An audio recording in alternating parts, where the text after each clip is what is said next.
Bonjour Guy.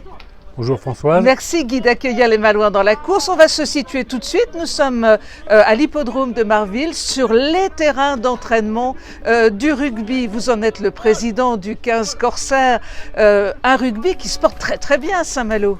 Ouais, enfin le rugby se porte très bien en Bretagne puisqu'on est tiré par la locomotive du RC Vannes qui dans quelques jours jouera ses phases finales et j'espère qu'ils monteront en top 14. Donc tout le monde a les yeux dessus et du coup ça nous apporte beaucoup pour nous d'énergie et d'envie de continuer de progresser en rugby. Ici à Saint-Malo, on se porte bien malgré que le Covid.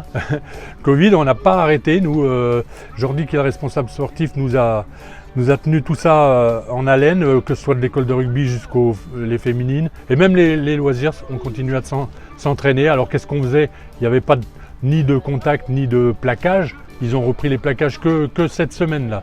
Donc du coup, d'ailleurs on suit un entraînement là juste derrière vous. Exactement, et du coup ils ont pu peaufiner un petit peu le projet de jeu, jouer au rugby si on plaque pas et s'il n'y a pas de combat, mais qu'est-ce qu'on fait? On travaille tout ce qui est jeu sans ballon, positionnement et puis course, toutes les courses. Donc du coup finalement ça nous a donné le temps pour pouvoir travailler tous ces postes-là.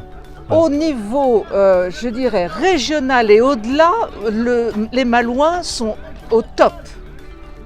Les Malouins sont en Fédéral 3, donc c'est déjà la petite marche du haut niveau. Et du coup, on était, nous l'année dernière, quand on s'est arrêté, on était 5e de notre poule. Donc on était parti pour faire les phases finales et c'est ce qu'on visait. Cependant, il reste un petit souci, il faut bien le reconnaître, les lieux dans lesquels vous vous trouvez sont quand même d'une grande vétusté. Ouais, comme vous le dites, mais c'est le seul frein, parce que nous, avec des installations beaucoup plus adéquates et beaucoup plus accueillantes, on pourrait avoir beaucoup plus de jeunes qui viennent, qu'on attirerait vers le rugby, même si on fait tout pour ça. Et franchement, oui, aujourd'hui, la municipalité est plus à l'écoute, mais seulement elle hérite de ce qui a été pas fait, non fait par les autres municipalités. Et du coup, il y a fort à faire, c'est sûr. Bon, voilà, on n'a pas été aidé, c'est sûr. Le rugby n'a pas été aidé jusqu'à présent. Mais je garde quand même, je suis optimiste là-dessus parce qu'il y a quand même des projets qui vont naître et puis on devrait avoir des installations qui vont être, on va dire, provisoires à cet endroit-là pour accueillir nos salariés. On en a 5 aujourd'hui et Dieu sait si ça manque. Et puis également aussi des structures pour accueillir le public. Guy, on entend parler depuis quelques jours de la création d'un grand stadium, une immense aréna aux environs de Saint-Malo, là juste à l'approche de Saint-Malo. Est-ce que vous êtes concerné par ce projet? On est concerné, on est toujours heureux d'entendre ce genre de projet.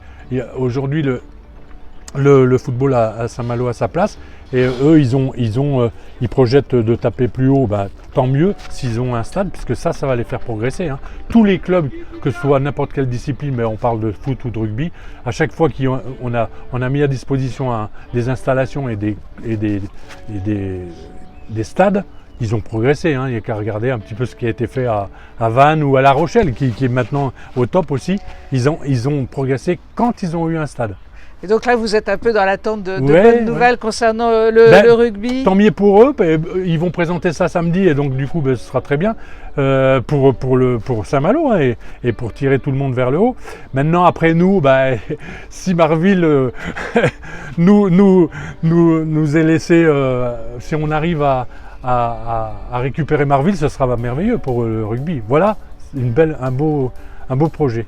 Des projets, vous n'en manquez pas, car cet été, il va y avoir un rendez-vous on the beach, sur la plage, extraordinaire. Vous voulez nous donner quelques détails là-dessus? Nous, le beach rugby, c'est historique. Malheureusement, l'année dernière, on n'a pas pu le faire. On a perdu un petit peu. Mais là, cette année, il y a une grosse mobilisation, d'autant plus que on n'a pas eu grand-chose comme événement. Donc, du coup, une grosse mobilisation. Le 3 juillet, sur la plage, il y aura, on va dire, entre 300 et 400 gamins des clubs extérieurs. Et on va bien viser, parce qu'il y a les histoires de marée.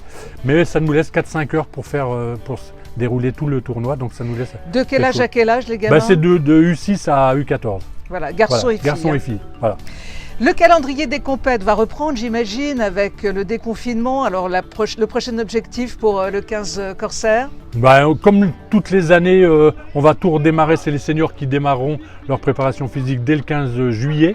Et ils ont 8 semaines de préparation pour attaquer les compétitions au mois de septembre. Et au fur et à mesure, le pôle jeune, U16, U19, les féminines démarreront également leur championnat. Voilà. Merci beaucoup Guy de nous avoir accordé ces quelques instants et puis on croise les doigts pour le 15 Corsair. Avec plaisir. À très bientôt. À bientôt.